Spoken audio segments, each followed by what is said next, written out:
Hey everybody, Charlie Runner 2 here, and welcome back to Star Citizen. Today we're going to go check out Day 3 of Invictus, where we have Robert Space Industries, Origin Jump Works, Consolidated Outland, and Argo Astronautics, all with their military ships and vehicles on display at the Vision Center, here at Orison on lovely Crusader. Let's go check them out, right after the intro.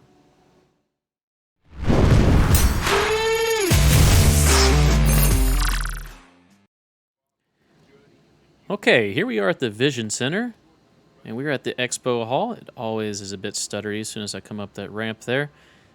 And we've got RSI ships on display. I believe there's a Rover for Origin, maybe a 100 series or two. Definitely see RSI on full display here. Got Argo as well as Consolidated Outland. So, first of all, first new thing I want to go take a look at. This is the RSI Scorpius, and you can't tell it from this view as it's folded up, but this is the X-Wing of Star Citizen. This is a heavy fighter. I'm actually very interested in this. I didn't think I would be. You can see the wings folded up here. Size 3 mounts on the wings. Boom, boom. And then quad size 3s on a remote turret. If you can see the track here, this turret can run around the track here and go to the bottom and the top. And that remote turret is operated by a gunner. Can we hop in? Yeah, let's do that. Let's enter pilot seat. Let's check it out. You see the bespoke missile launcher there. Has quite a bit of missiles. I think 18, if I'm not mistaken. I could be wrong on that. Please go look that number up. Don't take my word for it. But quite a few size 2 missiles. Cockpit view. Not bad, actually. Look at that. Nearly unobstructed from the top. Great view left and right forward. I love this cutout down here. Man, that makes it good for like landing on ships, landing on the ground. Blocked to the bottom left and bottom right. But man, actually quite a good cockpit. I like this. Let's go ahead and get in the gunner's seat real quick. I don't know if it'll let us take charge of the turret in the showroom here. Lots of articulation, lots of movement. It is a ladder, yes.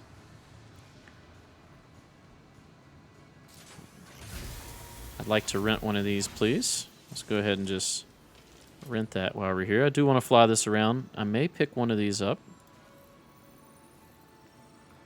All right, let's exit. Let's see if we can get in the gunner seat real quick just to check that out. Enter gunner seat. Let's back up so we don't get crushed by the ladder. Let's go.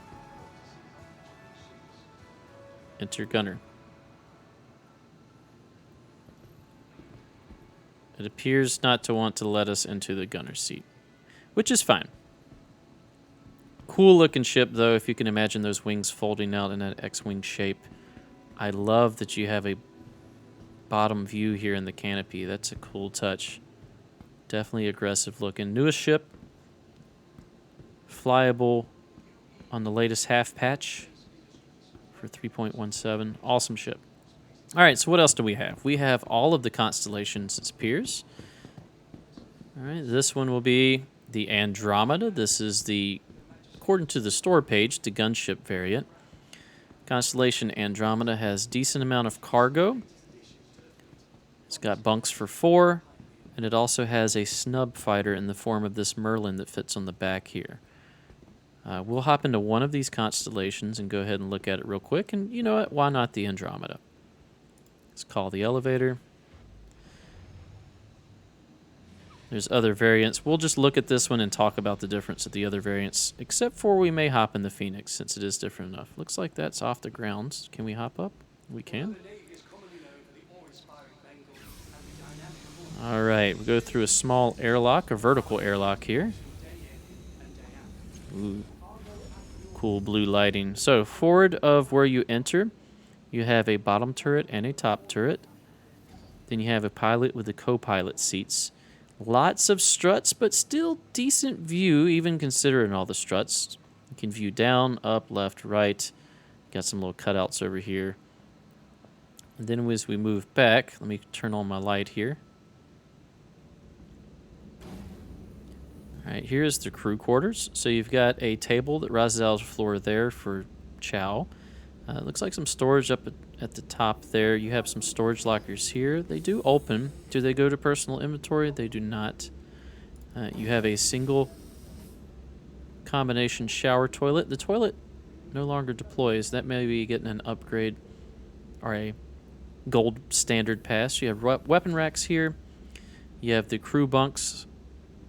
They double as escape pods. Moving back, this is the cargo area, which can be extended. Let's go ahead and open that. Maybe we can get some more light in here when we do that. It is an elevator type, and little ramps fold down. Whoop, nope, nope, nope, nope, nope. Get off the elevator. I don't want to be... I said elevator. Get off the ladder. Don't want to be on the ladder. All right, there you can see the cargo bay fully extended. See the missiles? Tons of missiles on the Constellation Andromeda. Tons of size 1s. There's some larger sizes on there as well. I think size 2. I could be wrong. And I got component access back here, and then when we go to the very back, this is how you get into the snub fighter in the very back. So, all in all, a very capable ship. There's a lot of pilot firepower. If I'm not mistaken, you have 2 permanently gimbaled size 4s and 2 size 4s that can be upgunned to size 5s on the top, all pilot controlled. So, good amount of firepower, good large shield. I'm glad that they updated this to have a large shield. It's a large ship. It needed to have one, and it makes it super viable. You can solo this ship, and you can run around with a crew of up to 4. I think this is a great ship. So we've got a few other variants of the Constellation. This looks like the Taurus. The Taurus forgoes the snub fighter at the rear here in favor of an extended cargo bay, so you get more cargo. And then the front lower turret, if I'm not mistaken, has become shielded cargo. Then we have the exploration variant. You can tell it's by its panoramic cockpit here. It's got a different shape to it. This is the Constellation Aquila, and it comes with a rover, an RSI URSA Rover, as well as the snub. The lower turret has guns, but the upper turret is a science station. We don't know exactly what that'll do. Maybe scanning, directional scanning. And then finally, we have the luxury variant here. This is the Constellation Phoenix. We'll go ahead and hop in here real quick. Nope, I do not want to rent one. There we go, elevator. So the Phoenix is the luxury version, and you're going to see when we hop in here what the difference is. Does this go all the way to the ground? Close enough. Come on, you can climb up. I need to grab some water. You see there, my thirst is down to 27. All right, you can immediately see a difference. The front portion looks pretty much the same, although the seats are a higher quality here of leather. The crew compartment looks about the same. Let's turn on our torch here. We have another guest. Now, when we go back here, look at this. Swanky, swanky, right? So you've got some private cabins. Boom, each with their own aquarium. There's one here as well. Oh, they've changed the sheets on that. And then we've got some what appears to be like first class or business class airline seating here, which is really nice. I could see this would be a great view out of the side here. All right, we got a view out of the top. You have a well-appointed bar. Let's see what the view is from the bartender's view. Nice. All right, over on this side, you have a meeting table. You can replace that with a piano, also with a great view. And then in the floor here is supposed to be a retractable cover for a hot tub. You also have another fish tank, and you can see inside the fish tank a model of a Phoenix that is destroyed. I don't know if that's good to have on your ship. Down there is the storage. You can see there's somebody running around there. That's the cargo. And then here's the master suite. So you'll see, we can see out of this glass, but when we come on this side, it's darkened, right? So you have a little bit of privacy. And then in the very rear back here, instead of having a Merlin, there's actually an Archimedes, which is more of like a racing variant of the Merlin and doesn't have the Gatling gun. It has a, I think it has an intake to make it faster somehow. But yes. So that's the Phoenix. Very cool ship. Like I said, there's cargo down here. Should we check it out? Let's check it out. Turn on our light. There's your cargo. Not much to see here, but I like this layout of having the cargo underneath on its own level. I feel it's much more usable space. How do we get back up? Here. Maybe the button that says up. Cleverly disguised as the elevator button. All right, so that's the Constellation Phoenix. This is the most different of the Constellations, as you can tell by this section here. I like it, but I have a 600i, so I don't see the need of having both. Oh, very dark in this area. Out of all of the Constellations, I think my suggestion would be the Taurus with the larger cargo bay. I think you benefit a lot more from having that extra cargo than you would from having the Snub Fighter. It's also a lot cheaper, so if you're looking at getting a Constellation, you can grab that one, grab the CCUs to the higher ones, but leave the Taurus and fly out around and see if you enjoy that one and if you even want to upgrade or not. All right, moving over here, we have the Mantis. Mantis looks a bit different compared to the other RSI ships to myself. It's a lot more modern looking, a lot less struts. Here you just have the glass meeting at nice angles. The Mantis is surprisingly homey when you get inside. Let's see, where's the button? Here, up. All right, once again, let's turn on our light. So we have a bathroom. It's just a toilet, and then we've got a bunk. Got a food processor and a coffee machine. All right, back there must be the snare generator. And then here's your pilot seat with surprisingly good view for an RSI ship. All right, and that's it for the interior. This ship is designed to make a quantum snare, which prevents people from quantum jumping and pulls them out of quantum jumping, if I'm correct. I may be mistaken on that, but it's an interdiction ship designed to, yeah, I think it's to pull people out of a quantum jump. So, not for me. I see bounty hunters and pirates really liking this ship, but I don't want to engage in nefarious activities. I want to do industry primarily and exploration. I will have military ships within my fleet, but that is only to protect my interest with exploration and industry. All about making those UECs. All right, so we head down here. We have the URSA Rover. I love the URSA Rover. You can tell it's taken some influence from sci-fi films of our generations with the turret. If we see if we can see it here. Where's the turret at? It is over. There we go. It's right here. This turret runs on rails and goes up to the top, much like the ground vehicle in the movie Aliens did. But the URSA Rover is good. It fits a lot in a very small package. Look, you've got jump seats back here. All right, you've got internal components, and then you got your driver's compartment. So you have your driver and you have your gunner / co-driver or co-pilot. Then you have a door on the side as well. Another ramp. Very cool little ship. This is what you'll get, or not a ship, a ground vehicle rather. This is what you'll get with your Constellation Aquila, and it also comes with a Carrack if you're an Anvil fan like myself. All right, moving on. Let's see what we have for ships that are in concept. This is always my favorite part, the hollow table portion. Let's go check it out. Ooh, color. Okay, so this is the Argo SRV. This is a tug ship or a tow ship. It's designed to have a... Get out of my way, guy. It's designed to have a large tractor beam on the rear with smaller tractor beams for stabilization in order to tow or tug larger ships. That's what it does. It's got a cool design. I like the intent. I feel that it's needed within the verse, but once again, not for me. But if you wish to tug or tow ships, maybe they've run out of fuel, maybe they're disabled, or maybe a larger ship needs help getting into port, then that's what you'll use. This ship, the Perseus, I love the idea of it.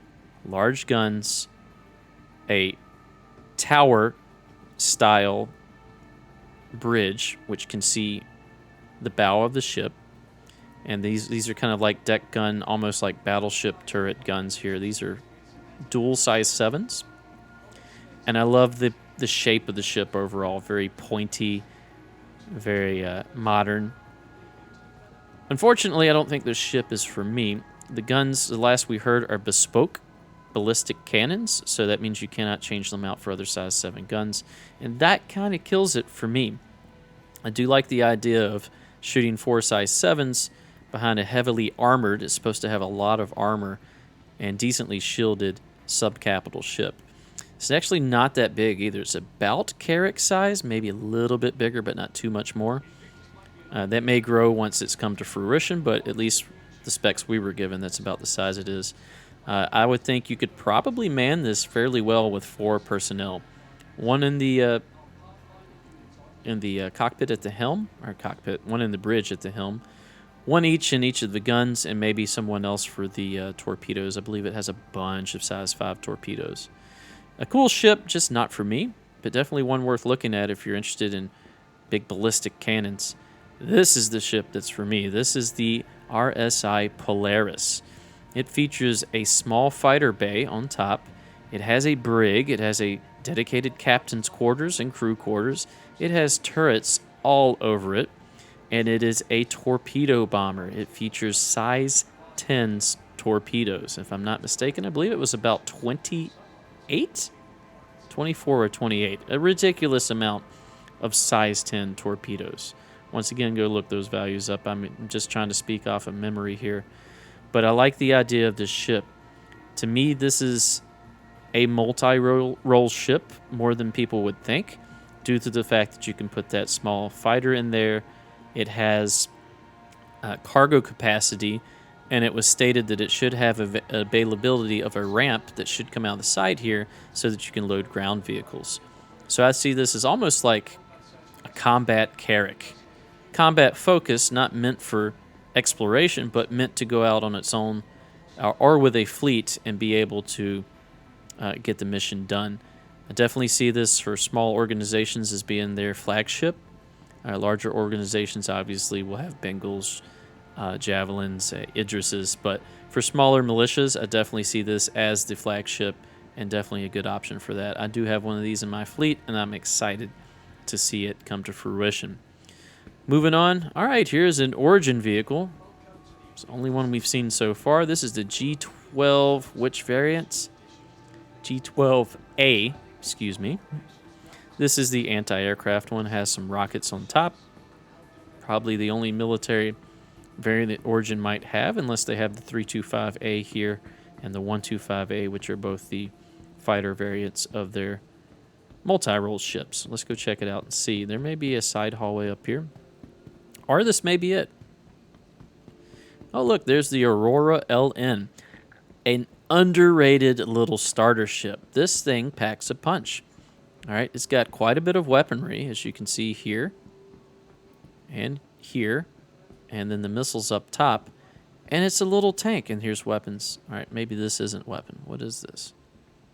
Up here on the wings. When I first saw the Aurora series, I always thought these were wings that would fold out, much like the Scorpius does, but that doesn't appear to be the case. Back here is where a external cargo pod should get stored so that you can transport cargo. And it has an interior with a bed. Quite a versatile little ship, and it, once again, it can take a lot of damage, and it can deal a lot of damage considering the class that it's in. Definitely a recommended ship if you're looking for a slightly advanced starter. Get an Aurora LN. Good ship. You can do quite a bit with that box missions because it has the interior as well. All right, moving on up. Man, I like that Scorpius. I'm thinking about getting one of those. I know I shouldn't, but I'm probably going to. All right, is there a side haul?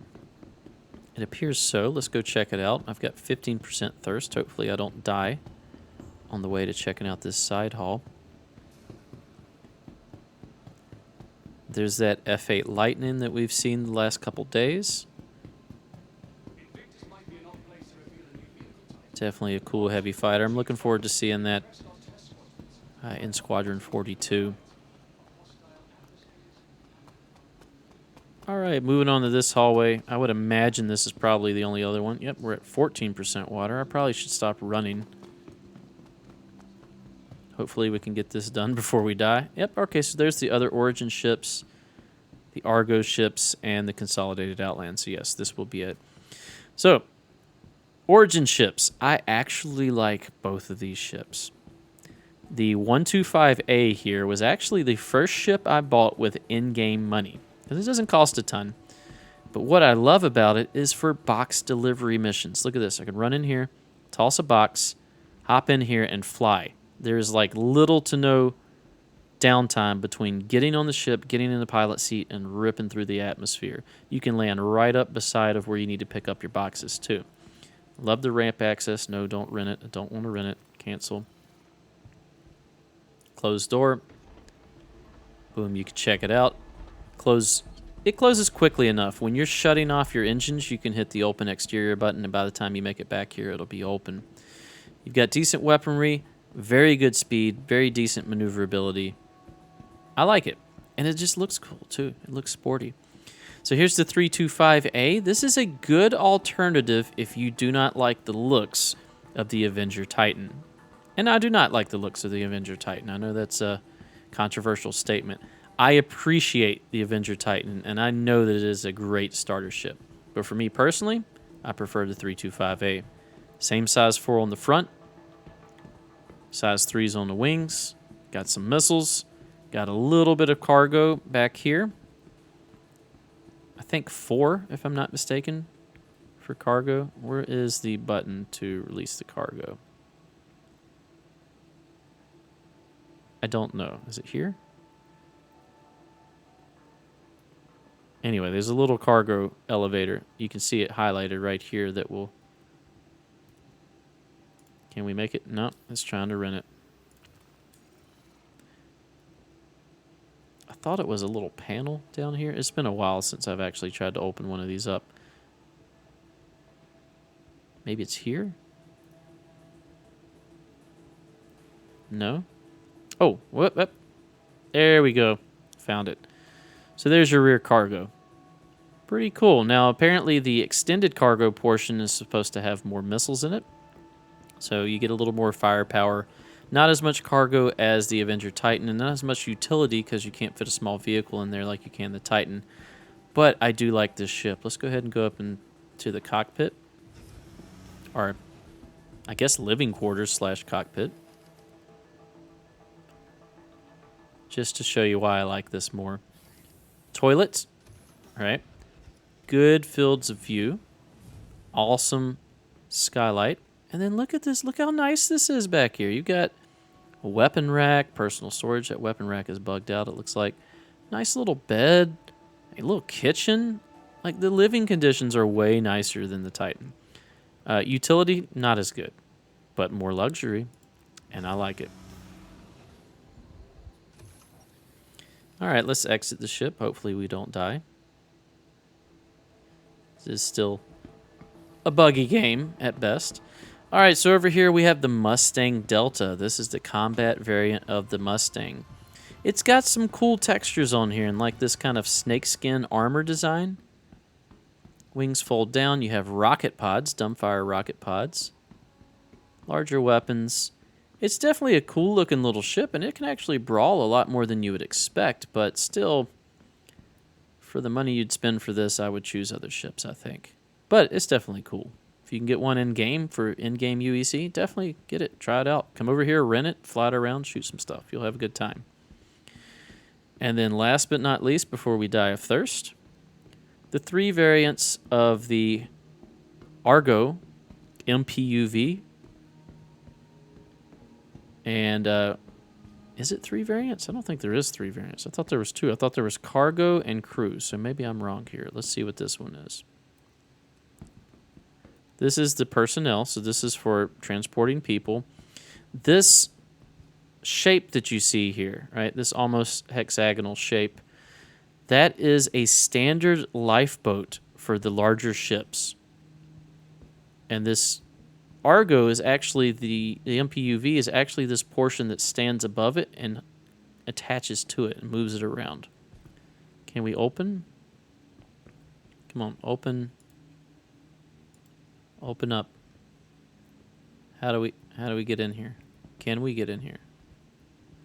It's not looking at it. Even though it says ramp access, it's not highlighting. Anyway, you can see in there, there's just jump seats. 1, 2, 3, 4, 5, 6, 7, 8. Is that right? 1, 2, 3. Yeah, 4. So 8 jump seats. All right. This is the same thing, isn't it?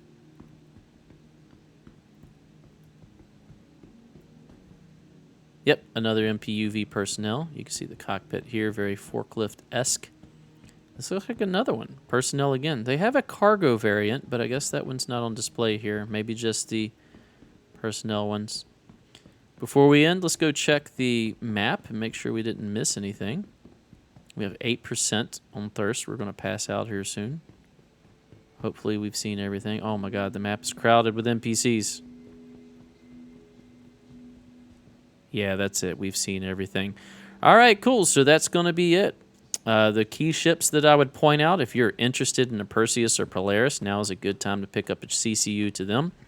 If you're interested in both, but you don't know which one to get, you might as well get a CCU to a Perseus, to a Hammerhead, to a Polaris, and then just don't apply them and set on them until they're available, and then pick the one that you want. I would also be interested in Constellation Phoenix. If you're interested in that, it doesn't come up for sale very often, usually limited stock. That Scorpius is definitely worth checking out. And Constellation Taurus, but it's on the sale all the time, but I would still recommend definitely looking at that Taurus. All right, that's going to do it for this episode. Thanks for watching. If you enjoy my content, please consider a like, a comment, and or subscribe. Stay tuned for the next episode. We'll see you then. Bye-bye.